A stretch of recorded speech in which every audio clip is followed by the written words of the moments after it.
In those days, I mean, I grew up in different parts of Nigeria. I'm one of the most privileged Nigerians across northern Nigeria, eastern Nigeria, western Nigeria. In those days, what we used to have in Ibadan was radio fusion. You know, you don't turn the dial, you know, just get music piped into your place. The Nigerian Broadcasting Service in Lagos said something about the Premier of Western Region, Chief Obafemi Awolowo. He wanted a right to reply. He was denied the right.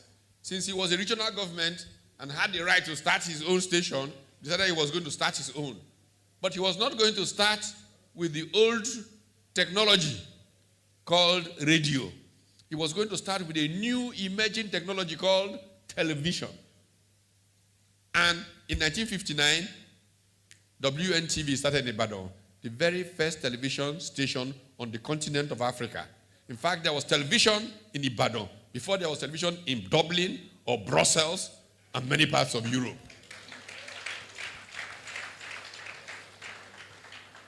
And as the station started, their payoff line was WNTV firsts in Africa. A pastor grew up in Ibadan. Do you remember it? WNTV firsts in Africa. Okpara quickly activated his own. And Eastern Nigeria Broadcasting Service television came. And what was their payoff line? Second to none. If Ibadan was first in Africa, Enugu was second to none. This competitive communalism led to accelerated development in this country. In 1956, crude oil was discovered in Oloibiri, not too far from here, in commercial quantities. A new challenge for development was introduced by that phenomenon. Of its own, a gift from heaven like a natural resource like that should not be a problem. Unfortunately for us, the convergence of soldiers and oil with the coup of 1966 created a completely different phenomenon in politics, which a friend of mine, another American political scientist called Richard Joseph, who was also a professor in UI for some years, described in a book, Prebendal Politics in Nigeria. With oil, which meant the government didn't have to care about whether you paid taxes, whether you produced or not. They could just take revenues from oil and spend. Government became the vicar, giving out prebends to assistant vicars. The sharing of the national cake. This phenomenon, Richard Joseph called bureaucratic prebendalism. So the cause of bureaucratic prebendalism led to the decline of production in Nigeria. Energies were invested basically in how to get a bigger share of that national cake. There's a story, and this is fitting to tell this story here. The first time it crystallized in my consciousness was in this very room. At a conference on the South, about 12 years ago in this room, Amechi was governor. I remember he was sitting here then. He's a professor, I think, of economics, who made this point. I had never quite thought of it until that day.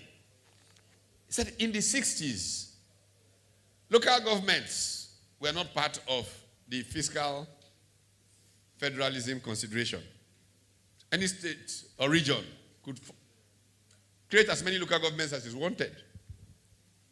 The North chose to create much fewer local governments than the South.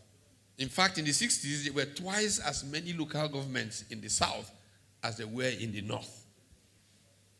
What then happened was the powerful soldiers decided to change the nature of government, bringing in a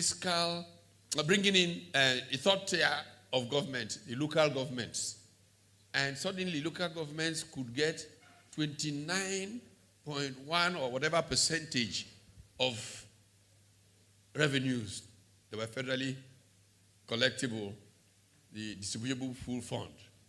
And because they could do that, suddenly there was so much money going to local government. What happened? The powerful young military people began to create more and more. Everybody's village became a local government.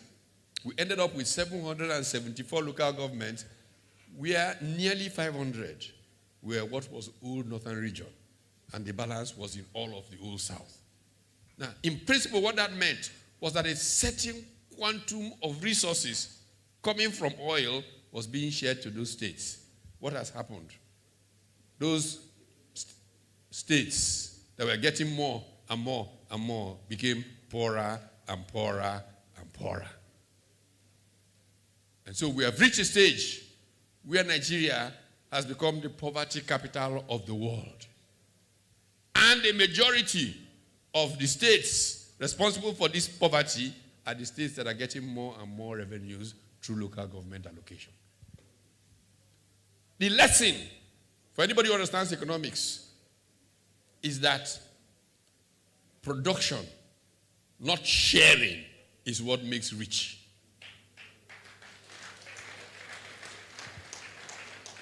Indeed, there is something that is called the lottery effect. Have you seen a poor man who won the lottery 5 years after that? He's usually as poor as he was, or poorer. All the people who didn't know him before will show up. And he will be, helping everybody. One day he will find that he's poorer than all of them. And so what has happened in Nigeria is the abandonment of production has made us poor.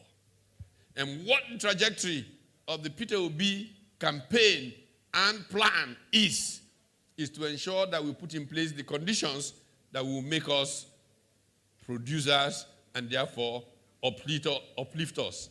This has direct consequence for businesses. And businesses have a duty to support that coming alive.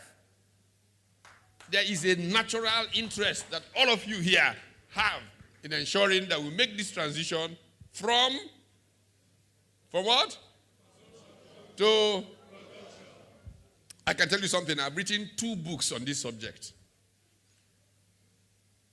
The first one was from a macro or microeconomic base. The book published in 1998 is titled Managing Uncertainty, Competition and Strategy in Emerging Economies. A framework that I offered in that book is called the 3E framework, the Emerging Economies Environment Framework. That framework basically shows that the performance of an economy depends significantly on the place of institutions. The institutions are critical to economic performance. What has happened in Nigeria is that our institutions have become weakened. So weakened by this prebendal culture, so weakened by the fact that corrupt politicians were playing games with everybody, that we have reached a stage where a magazine called Forbes in 2019 published an article, 28 May 2019, I believe, that Nigeria was Africa's money-losing machine. If you had a business interest in Nigeria, weak institutions were likely to make you lose money like hell. This is why all those South African companies that poured into Nigeria and gave us ShopRite and gave us this, they're all leaving. We must reverse that and ensure that we begin to create jobs for our young people. This is the essential promise of the Obi campaign. The second book that I wrote 10 years after that first one was titled Why Nations Are Poor. And I tried to isolate the variables that is responsible for how firms perform. Amongst those variables, I'll just quickly, is he here? Is he here? Oh, okay. The essential thing about this set of variables, okay? So I can stop. Thank God.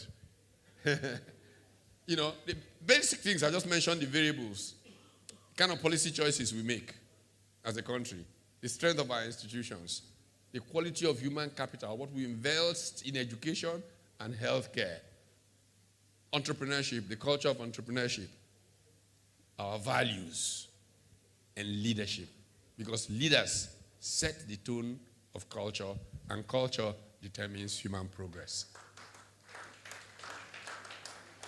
I can tell you with certainty that what will happen in this country after the elections of the 25th of February brings in an Obidati government is that there will be a revolution for good, prosperity for all, and we'll be traveling the track we want to. So make it happen. Give, and create a better future for your children, for my children, for Nigeria. Nigeria will rise up again. Thank you. Please clap for him. Put your hands together. Clap, clap, clap, and keep clapping. Oh, thank you very awesome. much. I wonder why every time somebody from Labour Party is speaking, you can hear them. I wonder why.